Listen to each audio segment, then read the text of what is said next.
Hey, we're back at the Christian Worldview Film Festival, behind the scenes in studio, doing interviews with some of the attendees. We're here with, I'm going to call him John. That's what he said, but his name is João. Yeah, he's João. João, and you are from Portugal. Yeah, Portugal. And introduce yourself. Tell us about you. So I'm João, but you can call me John. Yeah. I come from Portugal, where I'm the CCO of a small Christian channel, the first non-Catholic Christian channel in Portugal. Wow. Yeah, and I'm here for the third time. I fell in love 4 years ago. Yes. I missed one. And I fell in love with Christian Worldview and with all of the things that happen here. And because of Christian Worldview, I become a member on ICVM. I was in NRB, yes. and yes. Our projects grew. We won a prize here 3 years ago, I think. And I love Christian Worldview. So tell me, are you looking for content to air, or are you producing content? Both. Okay. Because it's a small channel. Yes. We have 24 hours a day to fulfill. Wow. And you need to understand that Europe, it's very different of the United States. Yes. And the south of Europe, it's even different. So we have a curse. I was just on the green room. I was talking with your brother. And we have a curse that for my people, for my countrymen, Christ is nailed in the cross. It's not alive and changing hearts. So because on the traditional church, you go to the traditional church, and the biggest thing that you see is Christ nailed in a wooden cross. So we need to change that mindset, and we need to tell them and show them storytelling that Jesus is alive and can change hearts, can yes. change lives, can change ways, can heal, can create families. So and you guys have a lot of great content in America, and not just the Kendricks, but the Americans. Yes. And we are trying to get content to because it's a almost virgin regions, because the Kendrick brothers because my English is awful. No, it's good. It's good. The Kendrick brothers movies that we have there are contraband via Brazil. So it's not a market for anybody. Nobody knows a small country with 10 million people in the south of Europe. We are trying to get content. We are trying to put something different in air. We just closed the deal with Vision Video at the end of the year, and we are starting to broadcast Vindication on summer. We are trying to get some content to change lives through storytelling. How can someone who has Christian content contact you? How could they reach out to you? I will leave my contact with you guys. Yes. And we work with Vision Video. We work with Paul Sermons in ICVM. Yes. It's pretty easy to find out my contact. Okay. John Gruters has my contact. Yeah. You will have it at the end. It's pretty easy. So tell me about how Christ changed your life. Yeah, it's a. I don't know if you have the time, but I come from an atheist family. Okay? Really? Yeah, my father, because our country had a dictatorship. Yes. So the church was really connected with the government. So people that weren't happy with the government weren't happy with church. So my father was an atheist, and my aunt was even worse than atheist because she was a communist. It's a joke, but it's real. And she went to church because she was really ill with a lot of problems in her health. And she gone to church, and she told her brother, my father, that church was great. And my father said, "You're crazy. With all of your health problems, you have one more, which is a mental crisis. You're getting crazy." Wow. And she evangelized them a lot. And one day she was really tired, and she used I don't know in English, but there's a parable that you don't give jewels to pigs.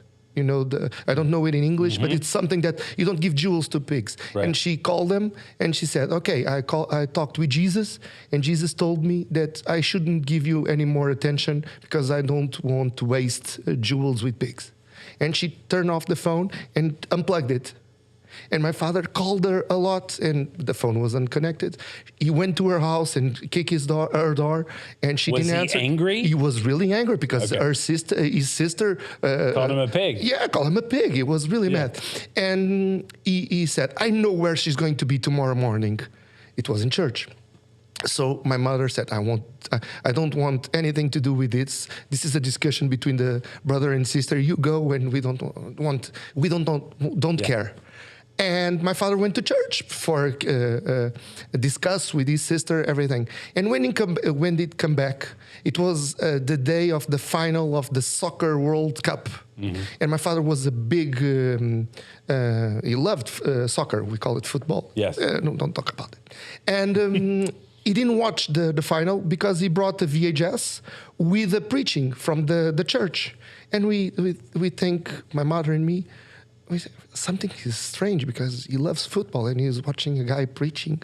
What's happening? And in the next week, my mother went to church and she converted herself. And because they were atheists and they didn't want to change my mind, I wasn't obliged to anything. So they took me. I stayed in the car with comic books. And every time that I want, I could go. If I don't want to go, I don't need to go. I was 8 years old. So, yeah. And one day I entered in church to go to the restroom. And there was a girl of my age that said, "You should be in young children church. Why aren't you?" And I said, "Yeah, I can go." And I went. And that was the day that I started to follow Jesus. I was 8 years old. I'm now 45. Wow. So, yeah, but it was a so different... both of your parents came to Christ. Yeah. And my mother wasn't, she couldn't have more children. And I have two brothers because of Jesus, because I was young, how do you say it? I didn't have brothers until I was 10. Yes. Did she have the children? She had two children afterwards because she was healed by Jesus. Yeah. Wow. Yeah. Wow. So what was it? A denomination? What kind of church was it? We call it evangelical, but it's non. It's not Catholic. It's not Catholic. We believe in Jesus. Yes. We are like charismatics. We believe in tongues. We believe in miracles. We believe that Jesus can change lives. Yes. And most of all, we believe in Jesus and the Bible. Yes. Yeah. Wow. Yeah. And yeah. Is that church still there? The church is still there. The church supports the channel. Yes. Because in Portugal, you cannot have a channel that belongs to a church. So it needs to be commercial, legal-wise. So we created a channel that is legal, commercial, but it sells like 40% of the airtime to the church. And that's a way that we can...